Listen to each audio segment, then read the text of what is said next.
شروع اللہ کے نام سے جو بڑا مہربان اور نہایت رحم کرنے والا ہے۔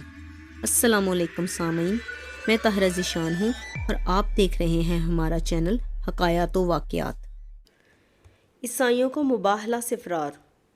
نجران یمن کے نصرانیوں کا ایک وفد مدینہ منورہ آیا۔ یہ 14 آدمیوں کی جماعت تھی جو سب کے سب نجران کے اشراف تھے، اور اس وفد کی قیادت کرنے والے 3 شخص تھے۔ نمبر 1 ابو حارثہ بن علقمہ جو عیسائیوں کا پوپ اعظم تھا۔ نمبر 2 اہیب جو ان لوگوں کا سردار اعظم تھا۔ نمبر 3 عبد المسیح جو سردار اعظم کا نائب تھا اور عاقب کہلاتا تھا۔ یہ سب نمائندے نہایت قیمتی اور نفیس لباس پہن کر عصر کے بعد مسجد نبوی میں داخل ہوئے اور اپنے قبلہ کی طرف منہ کر کے اپنی نماز ادا کی، اور پھر ابو حارثہ اور ایک دوسرا شخص دونوں حضور نبی کریم صلی اللہ علیہ وآلہ وسلم کی خدمت میں حاضر ہوئے، اور آپ نے نہایت کریمانہ لہجے میں ان دونوں سے گفتگو فرمائی اور حسب ذیل مکالمہ ہوا۔ نبی کریم صلی اللہ علیہ وآلہ وسلم نے فرمایا، تم لوگ اسلام قبول کر کے اللہ تعالیٰ کے فرما بردار بن جاؤ۔ ابو حارثہ نے کہا، ہم لوگ پہلے ہی اللہ تعالیٰ کے فرما بردار ہو چکے ہیں۔ نبی کریم صلی اللہ علیہ وآلہ وسلم نے فرمایا، تم لوگوں کا یہ کہنا صحیح نہیں، کیونکہ تم لوگ صلیب کی پرستش کرتے ہو اور اللہ کے لیے بیٹا بتاتے ہو اور خنزیر کھاتے ہو۔ ابو حارثہ نے کہا، آپ لوگ ہمارے پیغمبر حضرت عیسیٰ علیہ السلام کو گالیاں کیوں دیتے ہیں؟ نبی کریم صلی اللہ علیہ وآلہ وسلم نے فرمایا، ہم لوگ حضرت عیسیٰ علیہ السلام کو کیا کہتے ہیں؟ ابو حارثہ نے کہا، آپ لوگ حضرت عیسیٰ علیہ السلام کو بندہ کہتے ہیں، حالانکہ وہ خدا کے بیٹے ہیں۔ نبی کریم صلی اللہ علیہ وآلہ وسلم نے فرمایا، ہاں ہم یہ کہتے ہیں کہ حضرت عیسیٰ علیہ السلام خدا کے بندے اور اس کے رسول ہیں، اور وہ کلمۃ اللہ ہیں جو کنواری مریم کے شکم سے بغیر باپ کے اللہ تعالیٰ کے حکم سے پیدا ہوئے۔ ابو حارثہ نے کہا، کیا کوئی انسان بغیر باپ کے پیدا ہو سکتا ہے؟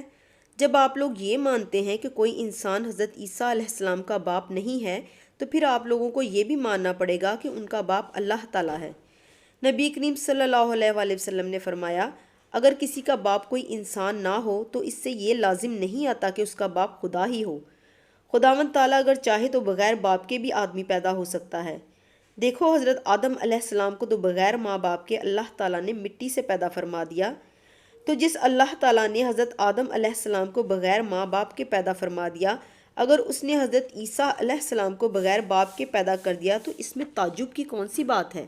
حضور صلی اللہ علیہ وآلہ وسلم کے اس پیغمبرانہ طرز استدلال اور حکیمانہ گفتگو سے چاہیے تو یہ تھا کہ یہ وفد اپنی نصرانیت کو چھوڑ کر دامن اسلام میں آ جاتا، مگر ان لوگوں نے حضور صلی اللہ علیہ وآلہ وسلم سے جھگڑا شروع کر دیا، یہاں تک کہ بحث و تکرار کا سلسلہ بہت دراز ہو گیا۔ تو اللہ تعالیٰ نے سورہ آل عمران کے یہ آیت نازل فرمائی، تو آپ کے پاس علم آ جانے کے بعد جو لوگ اس میں آپ سے جھگڑا کر رہے ہیں، تو آپ ان لوگوں سے کہہ دیجئے کہ آؤ، ہم اپنے بیٹوں کو بلاتے ہیں اور تم اپنے بیٹوں کو بلاؤ، اور ہم اپنی عورتوں کو بلاتے ہیں اور تم اپنی عورتوں کو بلاؤ، اور ہم خود آتے ہیں اور تم خود آؤ، پھر ہم گڑ گڑا کر جھوٹوں پر خدا کی لعنت ڈالیں۔ سورہ آل عمران رکوع نمبر 6۔ قرآن کی اس دعوت مباہلہ کو ابو حارثہ نے منظور کر لیا اور طے پایا کہ صبح نکل کر میدان میں مباہلہ کریں گے۔ لیکن جب ابو حارثہ نصرانیوں کے پاس پہنچا تو اس نے اپنے آدمیوں سے کہا کہ اے میری قوم، تم لوگوں نے اچھی طرح جان لیا اور پہچان لیا ہے کہ محمد نبی آخر الزماں ہیں، اور یاد رکھو کہ جو قوم کسی نبی برحق کے ساتھ مباہلہ کرتی ہے، اس قوم کے چھوٹے بڑے سب ہلاک ہو جاتے ہیں۔ اس لیے بہتر یہی ہے کہ ان سے صلح کر کے اپنے وطن کو واپس چلے چلو، اور ہرگز ہرگز ان سے مباہلہ نہ کرو۔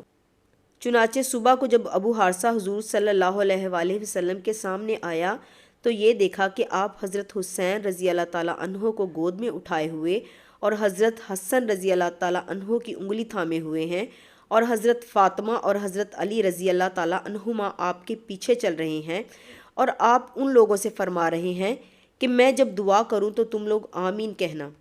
یہ منظر دیکھ کر ابو حارثہ خوف سے کانپ اٹھا اور کہنے لگا کہ اے گروہ نصارہ، میں ایسے چہروں کو دیکھ رہا ہوں کہ اگر اللہ تعالیٰ چاہے تو ان چہروں کی بدولت پہاڑ بھی اپنی جگہ سے ہٹ کر چل پڑے گا۔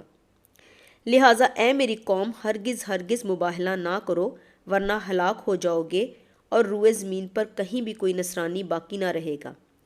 پھر اس نے کہا کہ اے ابو القاسم، ہم آپ سے مباہلہ نہیں کریں گے اور ہم یہ چاہتے ہیں کہ ہم اپنے ہی دین پر قائم رہیں۔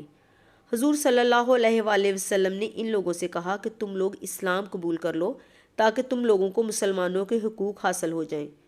نصرانیوں نے اسلام قبول کرنے سے صاف انکار کر دیا تو آپ صلی اللہ علیہ وآلہ وسلم نے فرمایا کہ پھر میرے لیے تمہارے ساتھ جنگ کے سوا کوئی چارہ نہیں۔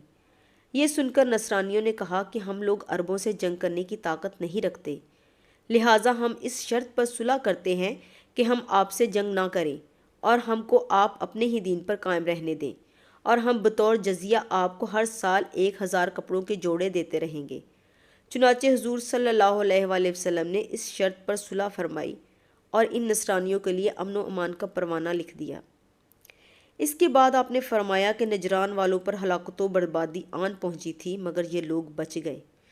اگر یہ لوگ مجھ سے مباہلہ کرتے تو مسخ ہو کر بندر اور خنزیر بن جاتے اور ان کی وادی میں ایسی آگ بھڑک اٹھتی کہ نجران کی کل آبادی یہاں تک کہ چرندے اور پرندے بھی جل بھن کر راکھ کا ڈھیر بن جاتے اور روئے زمین کے تمام عیسائی فنا ہو جاتے۔